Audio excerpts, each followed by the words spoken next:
Hello, good morning, students. Today we'll study something very interesting, that is fish migration. Migration means the individuals they go and they come back. It will not affect the population. So, fish migration it is under the influence of various factors like food, like gametes, like hormones. So, we know that fishes they live in two types of environment. One is freshwater and second is marine habitat. Both these habitat they suffer different osmotic problems because it is very difficult to migrate from one type of habitat to another. So migration is a movement of large number of animals from one place to another for feeding, for reproduction or from escape weather extremes. When large number of fishes come together and move socially, it is known as shoaling. But sometimes the migrating fishes exhibit high degree of coordination in their movement and carry out synchronized maneuvers to produce different types of shapes. That is called schooling. It is seen in the case of tunas and sardine. Now coming to the feeding migration or elemental migration. It takes place in fishes for feeding. In high population, fishes exhaust food resources in an area quickly, therefore, they must migrate constantly in search of new feeding sources. For example, salmo, cod, swordfish, constantly migrate for food from one place to another in the sea. Spawning migration. It takes place in breeding season in those fishes which have spawning grounds far away from the feeding ground. Example is eels and salmo. A large number of riverine fishes spawn in tributaries of rivers in the hills and migrate in large number for laying eggs in these oxygen rich waters. Juvenile migration, which involves the larval stages of fish which hatch in spawning ground and must migrate long distances in order to reach the feeding ground of their parents. Now, migration basically is of three types. One is potamodromous, second is oceanodromous, third is didromous. Potamodromous migration is when the movement of fish is from one fresh water to another fresh water. Within fresh water, if the movement is there, it is known as potamodromous migration. So, when fishes migrate from one freshwater habitat to another in search of whether food or for spawning, it is known as potamodromous migration. There are about 8,000 known species which migrate within lakes and rivers, generally for food on daily basis, as the availability of food differs from place to place and from season to season. Fishes also must migrate to lay their eggs in places where oxygen concentration in water is more and where there is abundance of food for the juvenile when they hatch from the eggs. So, example of potamodromous migration is common Asian carp. Second type of migration is oceanodromous migration. That is the migration which is within the sea. That is seawater to seawater when the migration is there. There are no barriers within the sea and fishes have learned to migrate in order to take advantage of favorable condition wherever they occur. There are about 12,000 marine species that regularly migrate within the seawater. Examples they are herrings, sardines, mercales, cods, tunas. They migrate in large number in search of food by way of shoaling or schooling. Shoaling is when they show aggregation, they show coordination, but when they form some synchronized shape, then it is known as schooling. So in this figure you can see the upper one it is shoaling, whereas the lower one with very beautiful 3D coordinated structure it is known as schooling. Now coming to the example of oceanodromous fishes, a very good example is forage fish. They are also known as prey fish. They are very small. They are preyed upon by large predator for the food. So predator include large fishes, seabirds, marine mammals. Typical forage fishes, they feed on the planktons. Examples, for example, herrings, sardines, hilsa, capelins. So they compensate for their small size by forming the schools, move together in synchronized way, and they can efficiently filter planktons. These schools can become immense shoals which move along coastline and migrate across the open ocean. The ocean's primary producers, mainly contained in plankton, produce food energy from the sun and are the raw fuel for ocean food web. So forage fish transfer this energy by eating the plankton and becoming food themselves for the top predator. In this way, forage fish occupy central position in ocean and lake food web. Now coming to the example of the oceanodromous fish is the chapelin fish. Now you can see in the picture right, that is, there is one island near the Greenland. What happens, this chapelin fish during the breeding season, it moves around the island and it is demarcated by the red arrows, whereas for feeding it moves away from the island and it is demarcated by the green arrow, and then come back demarcated by the blue arrow. So in this way the migration is there for spawning. Now coming to the next example, next type is diadromous migration, that is from fresh water to marine water or from marine water to fresh water.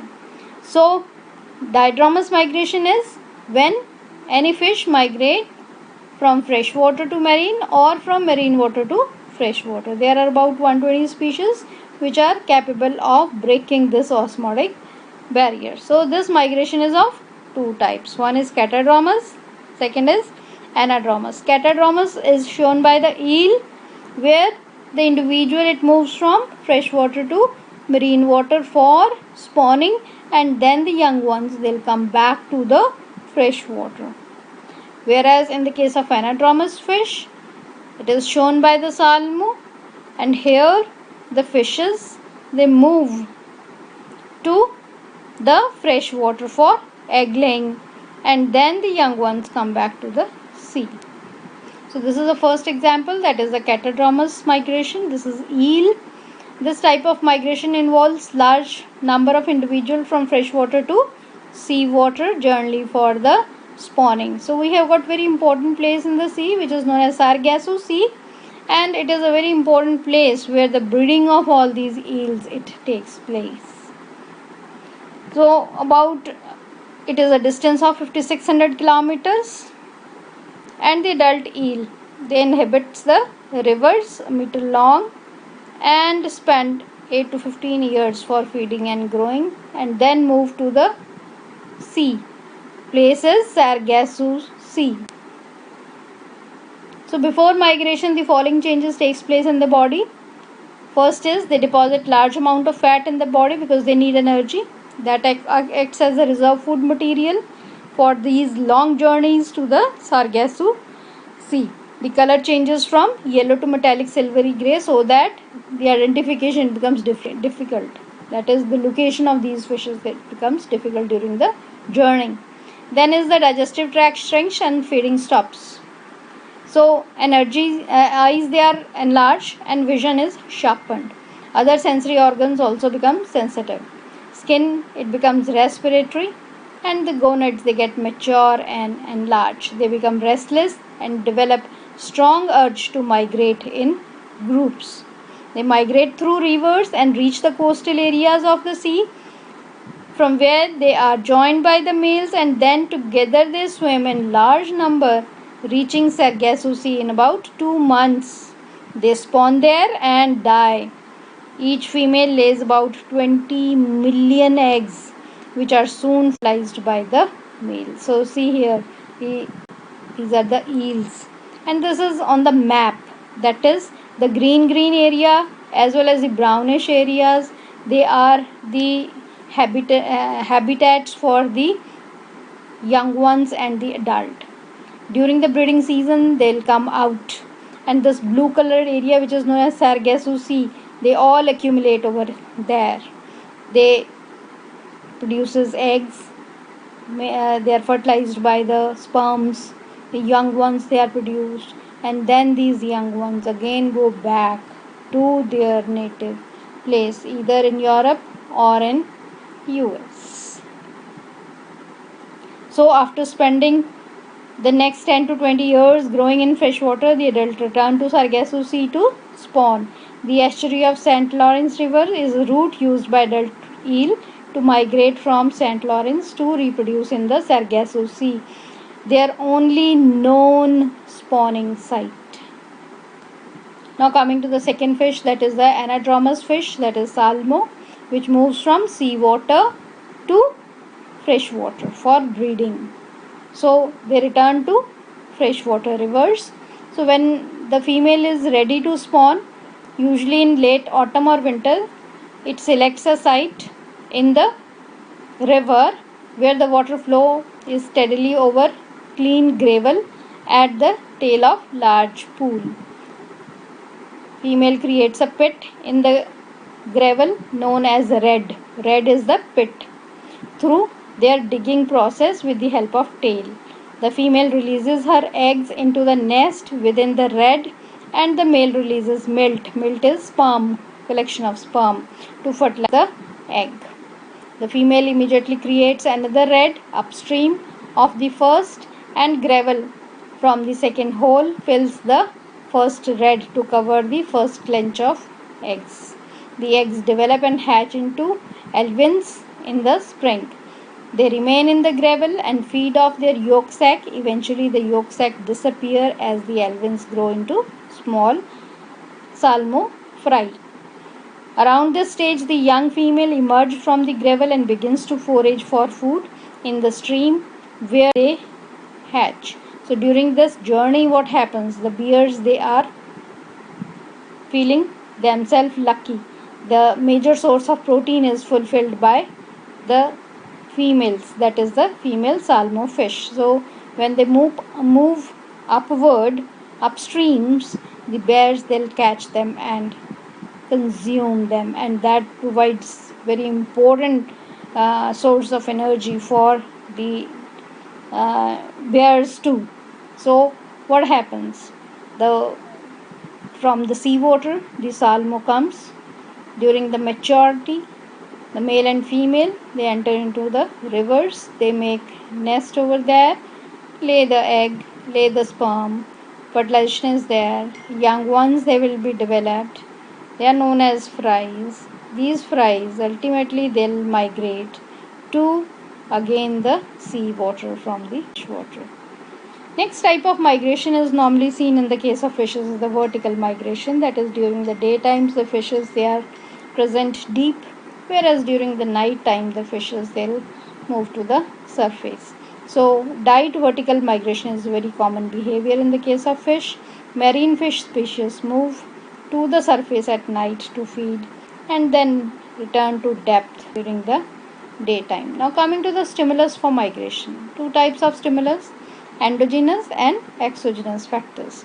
Endogenous factors originate from the organism itself. They are like sex, age, biological rhythms, hormones, gonad ripening. Whereas the exogenous factors, they are environmental factor acting on the organism like light, gravity, oxygen, temperature, food, predator-prey interaction. Now coming to the rigors of making freshwater saltwater transition in diadromous fishes.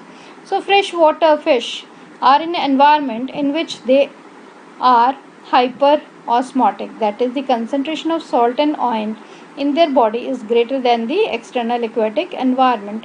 As a result, they have a tendency to lose important iron through the diffusion across the skin and gills and simultaneously gain water from the environment. To maintain homeostasis, freshwater fishes, they have special adaptation for retaining ions and getting rid of excess of water.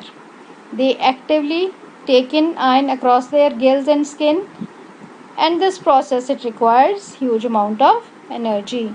To get rid of excess water, they excrete nitrogenous waste product in great quantity in the form of highly diluted urine. Now coming to the marine environment, they are having different challenges which are opposite to the freshwater environment. Saltwater species must deal with the environment in which their salt and ionic concentration are significantly lower than that of the surrounding aquatic environment. So saltwater species tend to lose water to ocean and to gain ions from it. To obtain and conserve water, saltwater species increases their drinking rate and excrete small amount of highly concentrated urine. In addition, they eliminate excess ion through specialized salt extraction cells in the gills and in the lining of the mouth. So, physiological adjustments are made while organisms are in intermediate or brackish water of estuaries. These include changing their drinking rate, degree of concentration of their urine, direction of ion pumping in the gills and the integument. External features such as coloration change. In some species, for example salmo, individuals lose their typical red coloration before migration to the sea, where they take a mere silver colored form. They retain their freshwater coloration when they re-enter the freshwater environment. So I am very thankful to www.google.com for providing us beautiful pics so that we can explain the topic to the students. Thank you.